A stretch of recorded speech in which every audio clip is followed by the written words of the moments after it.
What could make a stealth bomber fly for 30 hours straight, carrying a bomb heavier than a school bus toward a mountain nobody thought could be cracked open? Before I explain what happened last night, hit subscribe right now so this channel's breakdown reaches you first, not some recycled headline 3 days late. Tap like if you want the real analysis instead of the panic, and send this to one person who still thinks this region is calm, because calm ended overnight. I'm going to walk you through this the way I'd walk a new pilot through a mission brief. First, why this happened now and not 5 years ago. Then, what was actually used to pull this off and what it takes to punch through a mountain. After that, I'll give you the honest, uncomfortable questions nobody's fully answering yet. Then, a look at what this would have felt like from inside that cockpit. And finally, where this leaves Iran, the region, and everyone else watching closely from Pyongyang to Moscow. I've spent years watching this exact scenario get discussed, debated, and modeled in briefing rooms and think tank panels, always framed as a hypothetical, always described as one possible future among several. Overnight, that hypothetical became history, and the way it unfolded, methodically, quietly, with almost surgical precision, tells you a lot about how long this exact operation had actually been planned in the background, waiting for a political decision that could have come at any point over the last several years. For over 20 years, Iran ran the same playbook with the international community. Talk, delay, enrich. A little more. Sit through another round of sanctions. Talk again, delay again, enrich a little more. Every single negotiation was never really about reaching an agreement. It was about buying time, stretching the clock, until getting close enough to a weapon that stopping them would become too dangerous, too expensive, or too politically messy for anyone to actually attempt. And for a long time, that strategy worked exactly as designed. Think about how patient that kind of strategy actually requires you to be. 2 decades of watching negotiators walk away from tables, watching sanctions get imposed and then quietly loosened again, watching diplomatic momentum build and then stall out, all while a program kept advancing steadily in the background, regardless of what was happening publicly at any given table. That's not the behavior of a government hoping for a peaceful resolution. That's the behavior of a government running out the clock on purpose, betting that time itself was the only weapon it needed. By early this year, according to multiple intelligence assessments, Iran had pushed its uranium enrichment to 90% purity. That's weapons-grade material. Analysts estimated the country had accumulated enough fissile material for several warheads. Not one, several. Sit with that for a second.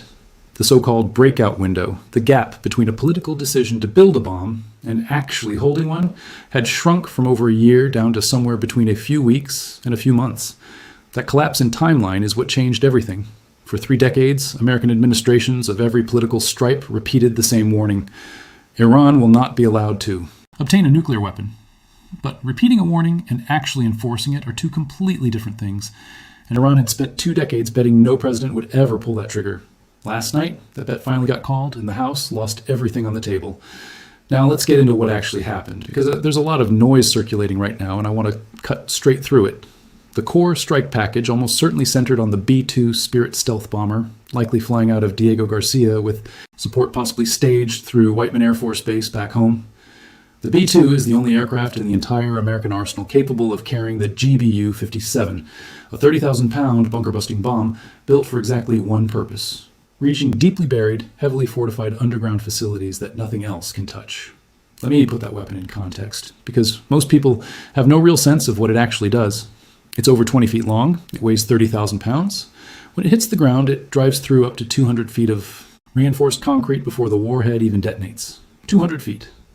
Iran built its most protected enrichment site deep inside a mountain, specifically because its engineers believed nothing on Earth could reach that deep.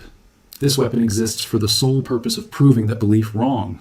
Each B-2 can carry 2 of these bombs, and early satellite assessments suggest multiple bombers were involved in last night's mission. To put that in everyday terms, imagine a bomb roughly the length of a school bus, heavier than most delivery trucks, falling from an aircraft flying so high and so quietly that the people underneath it never hear it coming until the ground itself starts shaking. It isn't designed to explode on impact the way most people picture a bomb working. It's designed to survive the impact itself, punch straight through layer after layer of rock and concrete, and only detonate once it's buried deep inside the target it was aimed at. That's an entirely different kind of engineering problem than building something that just explodes on contact, and it's part of why this specific weapon took so long to develop and remained so closely guarded before ever being used. I want to flag something clearly here. Not every operational detail has been confirmed yet. treat specific aircraft counts and sortie numbers with some caution until there's an official briefing. What I'm walking you through is built on open source reporting, combined with a working understanding of how missions like this actually get structured. What does appear consistent across multiple independent sources is that strikes hit at least 3 sites: the Mountain Enrichment Facility, the Main Enrichment Complex, and a major nuclear technology center. Together, these 3 locations form the backbone of Iran's entire enrichment and weaponization effort. The Mountain Facility is the one that matters most in this story. It sits under hundreds of feet of solid rock, engineered specifically to survive conventional weapons.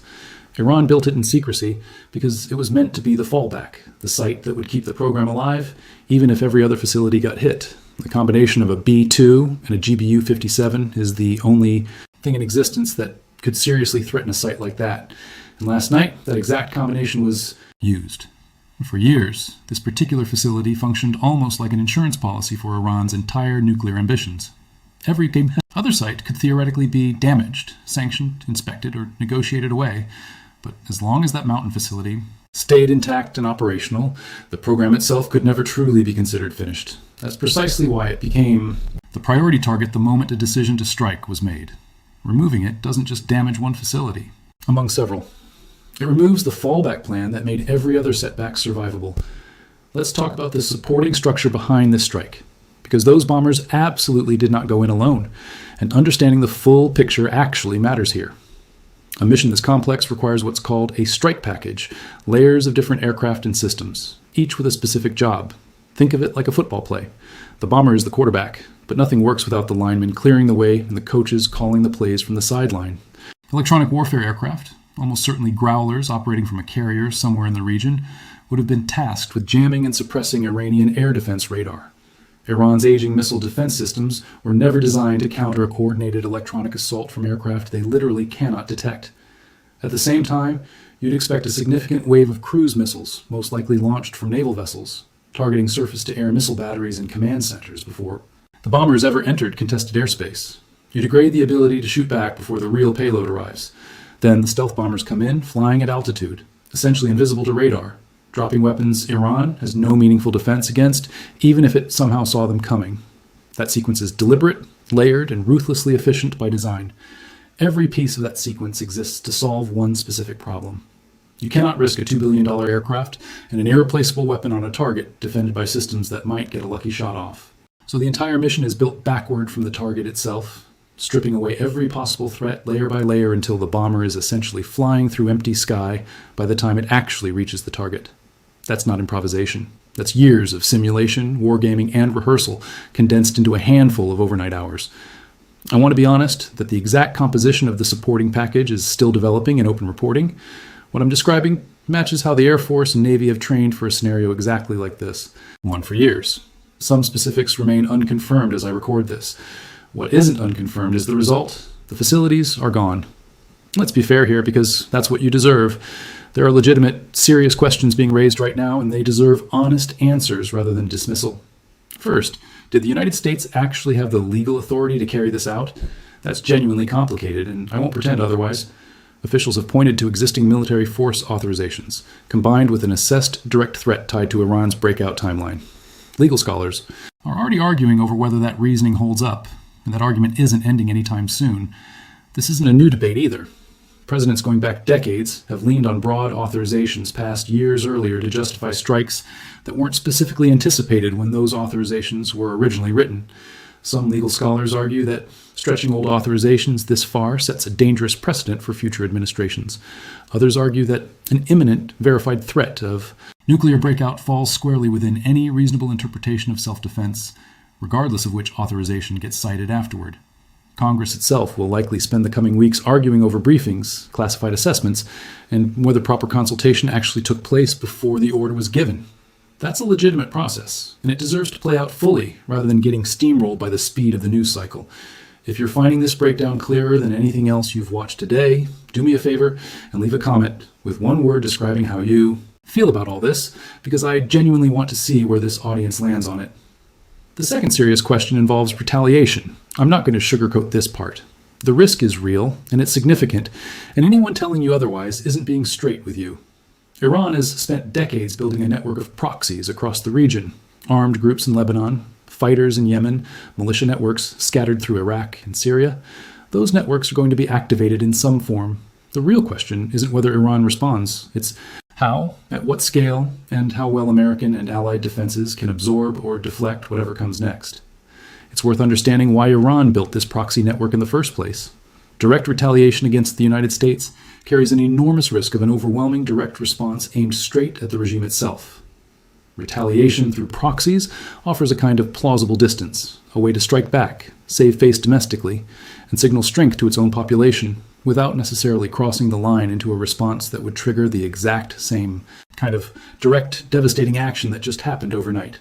That's the tightrope Iranian leadership will be walking over the coming days, trying to look strong enough to satisfy hardliners at home without triggering an even larger response that could threaten the survival of the government itself. The third question is the uncomfortable one almost nobody wants to say out loud. Did this actually set the program back permanently, or did Iran already move enough material and enough expertise elsewhere that the program survives in some quieter form? I want to be intellectually honest with you here. Destroying a facility doesn't automatically erase the knowledge, the trained personnel, or material that may have already been relocated before the strike ever happened. Whether this program can eventually be rebuilt, and on what kind of timeline, is something intelligence agencies won't be able to say with real confidence for weeks or months. What can be said with confidence right now is that Iran's ability to enrich uranium at any meaningful scale has been physically destroyed. The infrastructure itself is gone, and rebuilding it, even assuming the will and the knowledge survive intact, takes years and an enormous amount of money that Iran, under the weight of existing sanctions, doesn't have sitting around ready to spend. This is the question that will define how history eventually judges last night's mission. A strike that buys 5 years is a genuinely different outcome than a strike that buys 15, even though both would be reported identically in tomorrow's headlines as a decisive success. The honest answer is that nobody watching from the outside knows that number. Yet, and anyone claiming certainty either way is speaking with more confidence than the available evidence actually supports. Now let me give you the part almost nobody else is covering properly, the view from inside that cockpit. I've flown combat strike missions myself, not against Iran, but I understand the planning, the execution, and the mental weight carried by the crews who flew this one. I want to take a moment to genuinely honor that, because it's easy to talk about a mission like this from behind a camera and much harder to actually be the person flying it. The crews who flew this mission were flying an aircraft with no wingman beside them. The stealth bomber is a single-ship platform. Inside that cockpit, it's just two people, thousands of miles from home, flying a $2 billion aircraft loaded with bombs weighing 30,000 pounds each, headed into some of the most heavily defended airspace on the planet. The round trip from the home base to the target and back can stretch past 30 hours with aerial refueling along the way. 30 hours holding radio silence, running stealth profiles, mentally rehearsing contingency after contingency the entire time. Think about what 30 hours actually means in practice. That's longer than an entire workweek compressed into a single continuous flight, strapped into an ejection seat, breathing through a mask for long stretches, eating whatever rations you packed, trying to rest in short intervals while your co-pilot handles the aircraft, knowing the entire time that the smallest navigational error or mechanical failure, thousands of miles from any friendly airfield, could turn a historic mission into a survival situation. That's the reality behind the sanitized version of events you see summarized in a headline the next morning. When I flew combat missions myself, the real weight of what you're doing rarely hits you inside the jet. It hits you after landing, once the adrenaline fades and you're sitting in a debrief room, staring at the battle damage assessment, watching the reality of what just happened finally become concrete in front of you. There's a strange kind of quiet that settles over a debrief room after a mission like this.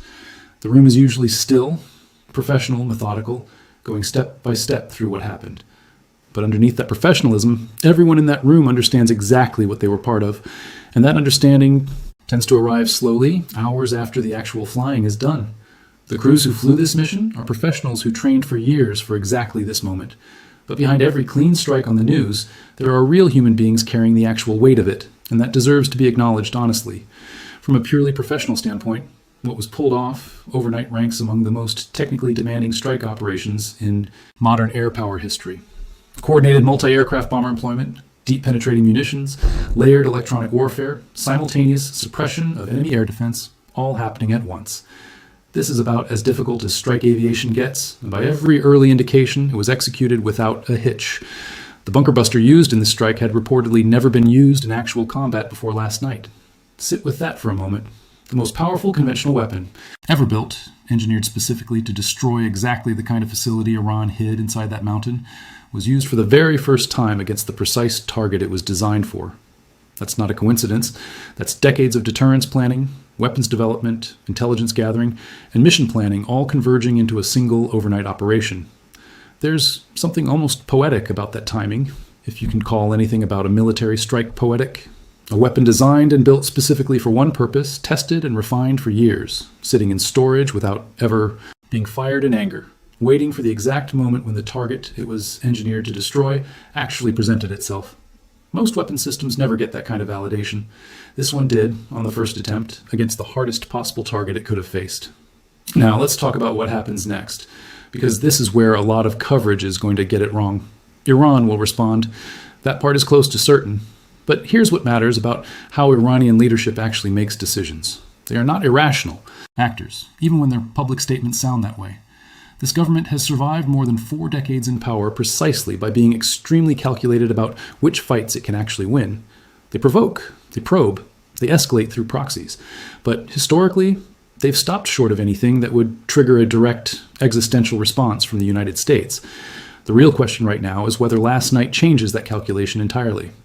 If Iranian leadership starts to believe their own survival is no longer guaranteed no matter what they do, that produces a very different and far more dangerous decision-making process. That's exactly the scenario being modeled right now by military planners. And it's why you're going to see naval assets repositioning, additional air defense systems moving into the region, and a sharp increase in intelligence gathering over the coming days. This is the part of the analysis that genuinely worries strategists more than any single missile or proxy attack ever could. A government that believes it has nothing left to lose behaves completely differently than one still trying to preserve some version of the status quo. 40 years of calculated restraint were built on the assumption that survival was always possible through careful escalation management. If that assumption breaks down internally, even partially, the entire playbook Iran has followed for decades stops applying, and nobody, including Iran's own leadership, can fully predict what replaces it. Quick pause here. If this kind of grounded, no-hype breakdown is what you actually want for military coverage, make sure the notification bell is on too, not just the subscribe button, because the next update on this story is going to move fast, and I don't want you missing it in a crowded feed. The Strait of Hormuz is the other detail worth watching closely. Roughly 20% of the entire world's oil supply passes through that narrow waterway. If Iran decides to mine it or attempts to close it using fast attack boats and anti-ship missiles, you're no longer looking at a regional military story. You're looking at a genuine global economic event. Naval forces have prepared for exactly this contingency for years. But preparing for something on paper and actually executing a contested, strait-clearing operation under live fire are two very different challenges. And the risk involved is completely real. Watch how oil markets react when trading opens. Watch where naval assets get repositioned. Watch what Iran's regional proxies actually do over the next 2 days. That will tell you far more about Iran's real response strategy than any statement from a foreign ministry podium ever could. Consider just how narrow that strait actually is at its tightest point, barely wide enough for large tankers to pass safely even under calm conditions. A handful of well-placed mines, or a coordinated swarm of small, fast attack boats, could threaten commercial shipping without ever requiring anything close to the kind of sophisticated weaponry Iran just lost overnight. That's part of what makes this particular pressure point so dangerous. It doesn't require advanced technology to disrupt. It only requires willingness, and right now, nobody outside a very small circle actually knows where that willingness currently stands. There's one more angle to this story that hasn't gotten nearly enough attention, and honestly, I think it's the most important long-term piece of the whole thing. This strike sent a message to every other government on the planet pursuing similar weapons capability. Every nation that has watched the United States draw a red line and then quietly not enforce it for the better part of 3 decades just received a very different message overnight. That bunker buster stayed in the arsenal for a reason. That stealth bomber stayed in active service and kept getting modernized for a reason. The deep strike capability of American air power was maintained specifically for a moment like this one. And overnight, the rest of the world found out that reason is completely real, fully operational, and it works exactly as intended. That's a deterrent signal with reach that extends far beyond this one region. Think about the governments quietly recalculating their own timelines and their own vulnerabilities right now. Any country with a buried, hardened facility built on the assumption that nothing could reach it, just watch that assumption get publicly disproven. Any country weighing whether To accelerate a weapons program under the belief that the world's major powers would never actually intervene has new evidence to weigh against that belief. Deterrence works precisely because it's occasionally demonstrated rather than simply threatened. And what happened overnight was about as clear a demonstration as modern military history has produced. Whether you agree with this strike on political grounds or not, and reasonable people are going to disagree on that part, the technical execution and the strategic signal it sends are impossible to argue away. It was demonstrated overnight that there is no facility on the planet considered truly safe from this kind of capability, if the decision is made to use it. That message lands very differently depending on which capital you're sitting in when you hear it. The next several months are going to reveal a lot about whether that message produces genuine deterrence elsewhere, or whether it pushes other actors toward faster, riskier decisions of their own. If you've stayed with me this far, you clearly care about getting this right instead of just reacting to a scary headline, so go ahead and subscribe now. Because the follow-up coverage on retaliation, oil markets, and the intelligence picture is going to keep developing fast, and you'll want to be here for it as it happens, rather than catching up 3 days late. Let's step back and put all of this together, because that's really what matters here. Overnight, a strike was carried out that ranks among the most consequential air operations in modern military history.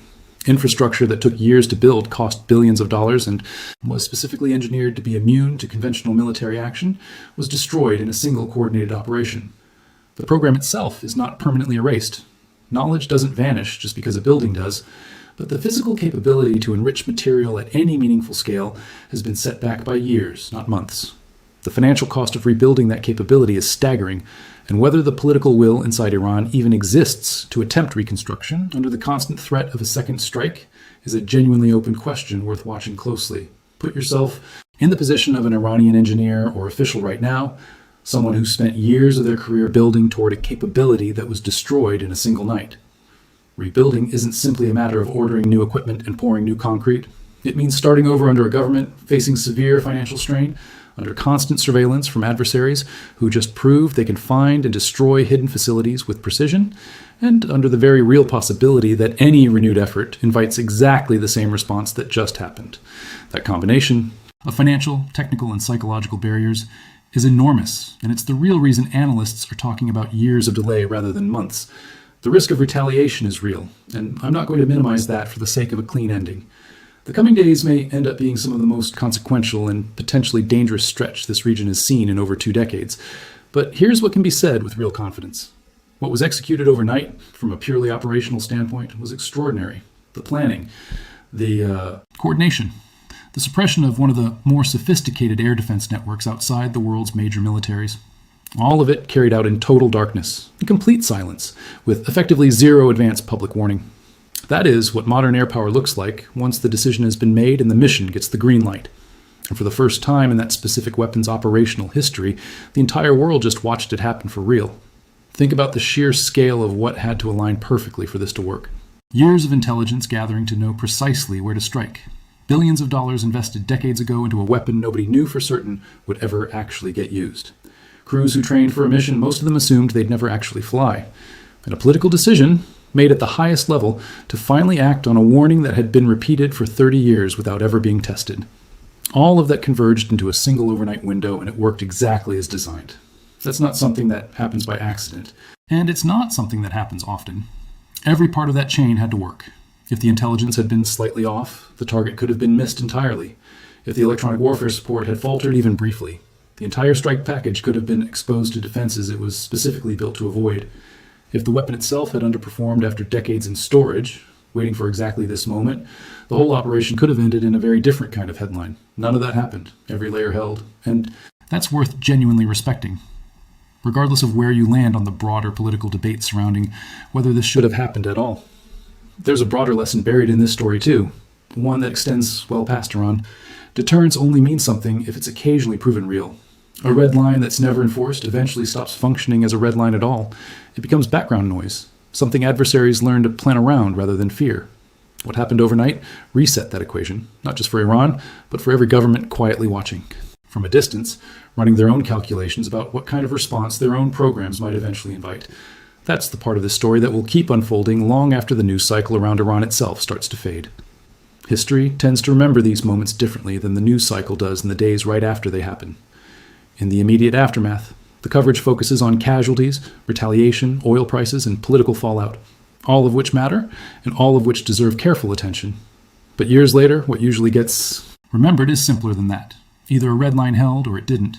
Either a stated promise translated into real action when it mattered, or it turned out to be empty rhetoric that adversaries eventually learned to safely ignore. Last night answered that question in a way that 30 years of statements and speeches never quite managed to. This story is moving fast, and there's a lot still left to learn in the coming days. If you're not already subscribed, now's the moment, because the retaliation response, the situation at the Strait of Hormuz, and the intelligence picture as it develops are all going to be covered here first, before the headlines catch up. I want to know what you honestly think. Does this permanently end Iran's nuclear ambitions, or does it simply delay them by a few years? Drop your answer below, because that debate is worth having, and this is a story we'll be watching closely together in the days ahead. History rarely offers clean, final answers the moment they're needed most. It usually takes years to fully understand what a single night like this actually changed. But whatever comes next, one thing already feels certain. After last night, the calculations happening in Tehran and in every other capital watching closely are not the same calculations they were 24 hours ago.